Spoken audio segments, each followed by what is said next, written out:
Forex Focus brought to you by IG, taking a look at how to short a market and when you might want to go short, because conceptually, this can be hard to process, profiting from selling a market that you don't have. How does it work?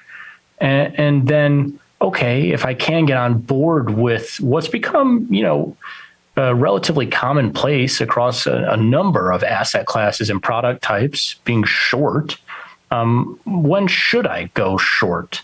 And we'll take a look at all these things. But first, I want to just define, and what I think is the most relevant way to define a concept like this, because online you might read about, the technical definition of shorting a market, and short selling necessitates that you borrow the stock and then sell it without having it. And that's all well and good. But at the end of the day, short positions profit from markets falling in the same way that long positions profit from markets moving higher. If I'm on the opposite side, I want that market to move lower. And if it moves higher and I'm short, then that's going to be losses. Essentially, the opposite payout structure from buying a market or going long. And so here we have the euro versus the US dollar, a very, popular forex market that is decently easy to both buy and short from a liquidity perspective and an access perspective, market that's open 24/5, and one that most people know, right? Trading around 110 means that for every euro, you get $1.10. And so if you thought that euro was going to appreciate, that this market was going to go up from 110, $1.10 to $1.12 to $1.15, $1.20, $2 it could go up to, then you would buy it or you would go long. If you thought it was going to go down to $1.05 or $1 even or below parity, then you would short it and you would profit from that market falling, and you would lose if that market rose. And so hopefully conceptually makes sense. It's literally, like I say, the opposite payout structure from a long position. And you can think about it, if someone is buying 110s and you're selling 110s, then, that's kind of in that theoretical example of just two people being in the market, one long, one short, it is essentially a zero-sum game at that point. Of course, markets are so much more complicated. There's a bunch of people that are long and short in a bunch of different ways, but the opposite payout structure from going long or buying the market.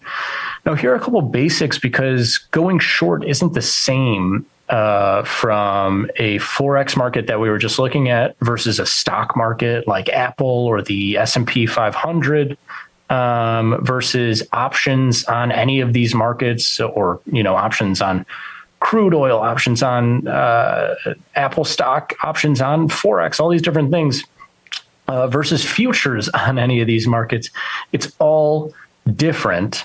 That concept is the same of wanting the thing that you're selling to fall in value, but it can be more difficult and potentially more costly depending on the product that you're looking at. For example, stock, even though it's gotten easier over the years relative to the start of electronic trading and relative to before then, for the everyday person, you're still going to be required of, in most places, either 100% margin or even more. And you also are likely going to have to pay interest on this position that you've borrowed to short. And so what that means is, if you're trying to sell a $100 stock, one share of it, you're likely going to have to put up $100, and you might actually have to put up $150. A lot of places will margin at 150% margin for short positions to get that exposure. And if, interest rates are above 0%, and is depending on your broker, they might also charge interest on that short position because you are borrowing the stock, and they have to have borrowed the stock for you to sell it. And so especially in high interest rate environments, that can become a costly position, not only from your capital's perspective, but also, regular cost to hold that position from an interest perspective. Options and futures can be kind of similar. Obviously, they're both derivatives tools, and you can trade options on stocks. You can trade options and futures on stock indices or commodities or foreign exchange pairs, all these different markets. And options a lot of times will be margined between 20 and 100% of the market, and they won't have necessarily that interest on holding a short position, but they will a lot of times come with commissions that you have to pay. Futures have variable margins that, similar to forex, that we'll get to in a second, change with the volatility or perceived volatility in the market. And so if market's moving a bunch, the margin rate might be relatively high, 30, 40, 50%, or even higher. If that market is slow moving, like forex and forex futures tend to be, then that margin can be as low as 2%, 3% in some markets. And so it is variable and can be more efficient than options in stock. Futures usually come with a commission for trading. Forex can also come with a commission, but at a lot of places, like at IG, primarily the spread is the cost. But they also actually, interest can affect that in your favor or against you, depending on the forex pair there. If the country that you're long, the region that you're long has a higher interest rate than the one that you're short, you can actually get paid daily interest. But also, if you're long a lower interest rate region than the one that you're short, you could also have to pay a daily interest and other potential costs involved, but relatively straightforward with that variable margin and spread or commission structure, depending on the provider. Now, when we get to the idea of okay, I understand the concept, I understand how it's different from one place to another. How do I put this in play? In most brokerages, most trading platforms, it's going to be as simple as selling the product the same way that you would buy it, but you just don't have a long position to close. A lot of people will hit that sell button on a platform when they're closing a long position, right? But you're essentially going into this market with no position and clicking that sell button, and of course monitoring your size and risk in accordance with what you're comfortable with, and entering that trade the same way that you would enter a long position. And so the execution actually ends up being relatively straightforward. But yeah, make sure you're checking the size, the risk, the margin, all the costs, and everything associated with it. Now, when should you go short? Well, this is thankfully one of those things that maybe it takes a couple of times to fully grasp, but at the end of the day ends up being really straightforward, is the fact that strategies for going short are often pretty much the same strategies that you would use for going long, right? If you're going to buy something, the most base instinct for buying anything is, it's cheap, or I think it's cheap. I think that it's going to go up in value.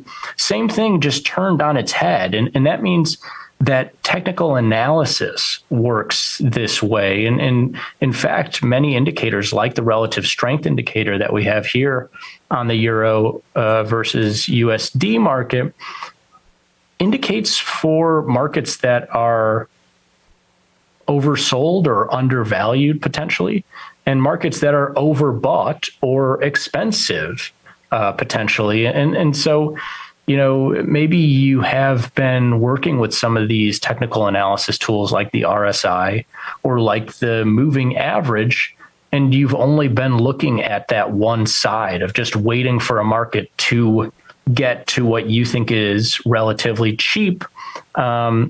You can turn that on its head and use those same strategies, those same tools that you use to assess markets for going short. And yeah, here in the moving average side of things, trend followers might look at, a crossing over of moving averages to the downside as a reason to go short, whereas contrarians might see those moving averages crossing to the upside as a reason to go short, in the same way that they think of things in the bullish sense.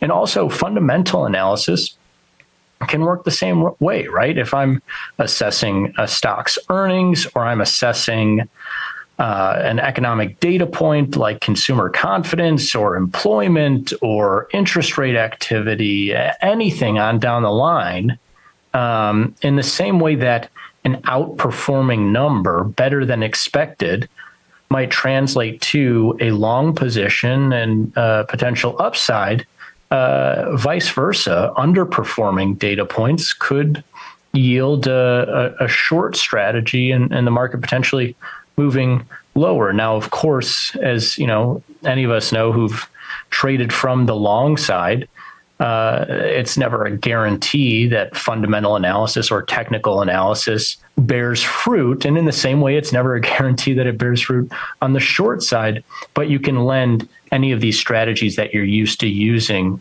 for going long into going short. And then also as a last thing, just to show you how relatively normalized this concept has gotten over the years. A lot of places, including, there's commitment of traders reports in the futures industry to show how many people are long and short commodity markets and a handful of markets, as well as IG providing its client sentiment tool that shows you, and this is for an example of that, recently using the euro versus dollar market, that show, okay, you have a market here and you have, hundreds, if not thousands of people in here trading. How many of them with positions are long? How many are short? And the net currently is, 60% short this market. And so there you have it, the concept of going short, and a number of ways that you can interpret markets as a reason to go short yourself.